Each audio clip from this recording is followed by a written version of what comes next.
আপনি এখন যা দেখছেন, যা ভাবছেন, যা বিশ্বাস করেন, এই সব কিছু কি বাস্তব, নাকি আপনাকে একটা গেমের মধ্যে আটকে দেওয়া হয়েছে, যেখানে আপনার চিন্তা, পছন্দ, এমনকি স্বপ্ন পর্যন্ত কেউ কন্ট্রোল করছে? আপনার স্কুল, চাকরি, টাকা, সফলতা, ভালোবাসা সব কিছুই কি সাজানো ফাঁদ, যেখানে আপনি ছুটছেন অথচ কখনো ভেবে দেখেননি এই গন্তব্যটা কোথায়? জন্মের পর থেকে মানুষকে একটা প্রতিযোগিতায় ফেলে দেওয়া হয়।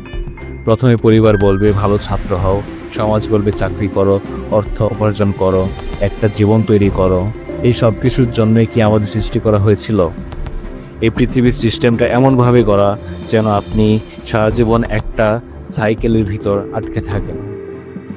এই সাইকেলে রাখার উদ্দেশ্য কি? আপনি কি একবার ভেবে দেখেছেন আমাদের চিন্তাভাবনা কারা কন্ট্রোল করছে?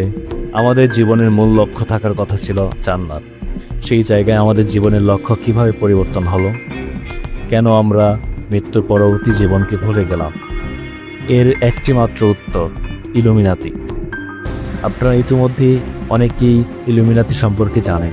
ধর্মকে আজকাল উপস্থাপন করা হয় সেকেলে, কঠিন বা ভয়ের বস্তু হিসেবে, বিশেষ করে ইসলামকে, যেখানে নৈতিকতা, সংযম ও আত্মবিশ্বাস শেখানো হয়। আপনার ইমানকে দুর্বল করার জন্যই তৈরি হয়েছে মিডিয়ার হিউম্যানিজম কালচার। শয়তানের সবচেয়ে বড় কাজই তো আপনার লক্ষ্য ভুলিয়ে দেওয়া। যখন আপনি নিজেই মনে করেন আমি জানি, আমি স্বাধীন, সেই মুহূর্তেই আপনি সবচেয়ে গভীর দাসত্বে বন্দী। বিশ্বজুড়ে একটি অদৃশ্য শক্তির গন্ধ পাওয়া যায়, একটি গোষ্ঠী যাদের বলা হয় ইলুমিনাতি। তারা নিয়ন্ত্রণ করে মিডিয়া, ব্যাংকিং, ফ্যাশন, এমনকি আপনার বিশ্বাস।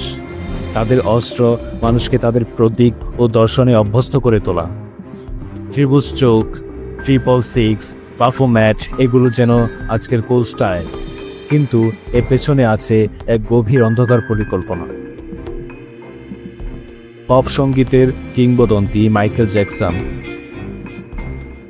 2009 সালের 25শে জুন রহস্যজনকভাবে মারা যান। মৃত্যুর কারণ হিসেবে অতিরিক্ত ওষুধ নেওয়ার অভিযোগ দেওয়া হয়। তার চিকিৎসক বলেন ইলুমিনাতির ঘনিষ্ঠ সদস্য ছিলেন তিনি। কি নিছক দুর্ঘটনা ছিল, নাকি তাকে চুপ করিয়ে দেওয়া হয়েছিল চিরতরে?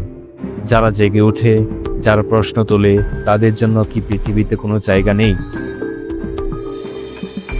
এই দুনিয়া এমনভাবে তৈরি যেখানে আপনি মনে করেন আপনি স্বাধীন, কিন্তু বাস্তবে আপনি কেবল একটা বড় যন্ত্রের ছোট স্ক্রু।